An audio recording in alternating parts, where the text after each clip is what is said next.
Plus de 3000 personnes bénéficient des soins de santé offerts par le secteur 1 de la force multinationale mixte aux populations des localités de Mora, Zigué-Zigagé, Bondéry et autres localités touchées par les conflits Boko Haram. Dû à la guerre qui dure déjà longtemps, avec le retour des populations,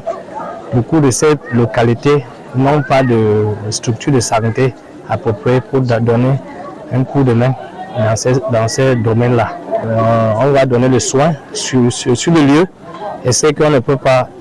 on va les amener dans notre centre qui est à Mora pour continuer à les soigner. La campagne de soins de santé gratuits lancée depuis le 27 mars a pour objectif d'apporter un appui sanitaire à toutes ces populations touchées par la crise Boko Haram qui rejoint progressivement leurs habitations naturelles autrefois abandonnées. Déjà, vous avez pu le constater aussi que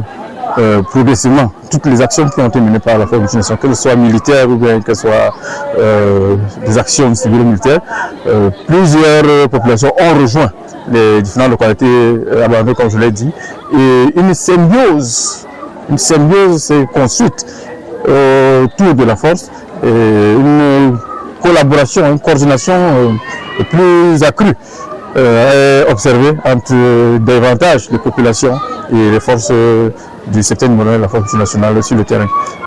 La clôture de cette prise en charge sanitaire de ces populations qui se déroule aujourd'hui dans la localité de Gansi permet non seulement aux populations d'apprécier la proximité qu'il y a entre elles et l'armée, mais aussi de se rendre à l'évidence que la guerre contre Boko Haram peut être réussie par une étroite collaboration entre les militaires et les civils.